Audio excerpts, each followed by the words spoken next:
கருணாநிதி என்றவுடன் பொறிபறக்கும் வசனங்களை மறந்திருக்க முடியாது.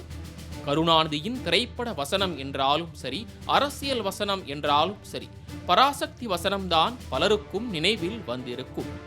தமிழ் சினிமாவில் எம்ஜிஆரும் சிவாஜியும் மிகப்பெரிய நட்சத்திரமாக ஜொலித்ததற்கும், இருவரும் தங்கத்தேரில் பவனி வருவதற்கும் அச்சாணியாக, அவர்களது வெற்றிக்கு அச்சாரமாக திகழ்ந்தவர் கருணாநிதி.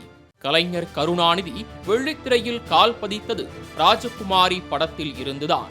ராஜகுமாரி படத்தினை தொடர்ந்து 1950ஆம் ஆண்டு வெளியான மந்திரகுமாரி படத்தில்தான் திராவிட இயக்கத்தின் வசனங்கள் ஒவ்வொன்றும் பொறிதட்டின.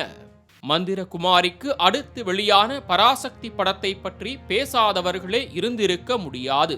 ஆத்திகத்தை எதிர்த்து நாத்திகர் கருணாநிதி எழுதிய வசனங்கள் அனல் பறந்தன. படத்தின் கதை மிகவும் சாதாரணமானதுதான். வசனத்தை தவிர்த்து பார்த்தோமேயானால் பராசக்தி என்ற ஒரு திரைப்படம் வெளியானதா என்ற கேள்வியே நம்முள் கேட்க வைத்திருக்கும்.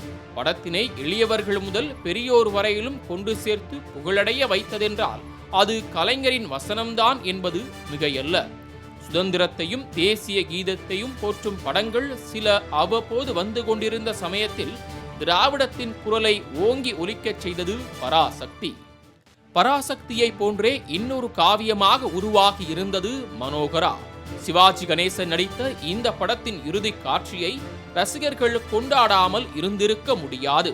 கதையின் நாயகன் மனோகரா கதாபாத்திரத்தில் தோன்றிய சிவாஜி கணேசனை இழுத்து வரும் அந்த ஒரு காட்சி, சிவாஜியை அழைத்து வருவதற்கு முன்பே பின்னால் ஓங்கி ஒலிக்கவிருக்கும் வசனம் எனும் இடி முழக்கத்திற்கு முன்பே வந்து எச்சரிக்கை விடுத்திருப்பார் எஸ் ராஜேந்திரன்.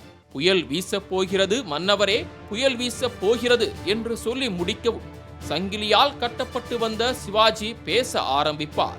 அழைத்து வரவில்லை, இழுத்து வர செய்திருக்கிறீர்கள் என பேச ஆரம்பித்த சிவாஜியின் ஒவ்வொரு வசனமும் போர்க்களத்தில் பாயவிருக்கும் வாழ் முனையைப் போல கூர்தீட்டப்பட்டிருக்கும். தமிழ் சினிமாவில் ஆரம்ப காலத்தில் ஆண் நடிகர்களுக்கே அதிக வசனங்கள் எழுதுவது என்ற நிலையை மாற்றி பெண்ணுக்கும் அதிகமான வசனங்கள் பெற்றது முதலில் கண்ணம்பாவுக்குத்தான்.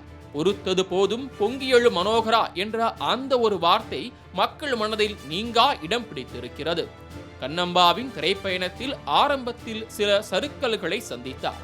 முக்கியமாக தமிழ் மொழியை சரியாக உச்சரிக்க தெரியாதவர் என்ற பெயரெடுத்து வந்தார். அந்த விமர்சனத்தை சுக்குநூறாக உடைக்க வைத்தவர் கருணாநிதி.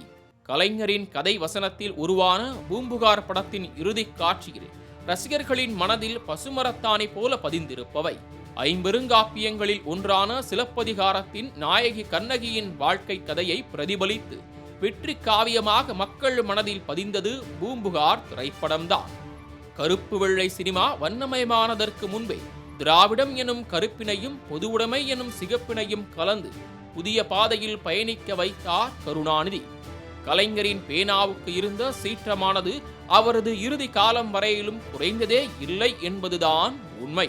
மண்ணின் மைந்தன், உளியின் ஓசை, இளைஞன், பெண் சிங்கம், பாசக்கிளிகள், பொன்னர் சங்கர் படம் வரையிலும் கலைஞரின் வித்தைகள் வெளிப்பட்டது. குறிப்பாக இளைஞன் திரைப்படத்தில் வைக்கப்பட்ட கற்பனை காட்சியில் கூட நிஜ அரசியலை தீயில் குழைத்து தந்தார். கருணாநிதிக்கு பிறகு எத்தனையோ திரைக்கலைஞர்கள் வந்தாலும் வாழ்ந்தாலும் மறைந்தாலும் அவர்கள் கலைஞர் கருணாநிதிக்கு சமமானதாக அமைந்துவிட முடியாமலேயே போனது. அதுதான் கலைஞரின் வெற்றி. ஞாலத்துக்கே ஒளி கொடுக்கும் ஞாயிறு ஒன்றுதான். 1000 கைகள் மறைத்து நின்றாலும் ஆதவன் மறைவதில்லை என்ற வார்த்தைக்கு ஏற்ப அன்று உதயமான சூரியன் இன்றும் கலை என்னும் ஆன்மா வழியாக பிரகாசித்துத்தான் வருகிறது. கலையில் கருத்துக்களை புகுத்திய அறிஞர், காலத்தை வென்ற படைப்பாளி கலைஞர்.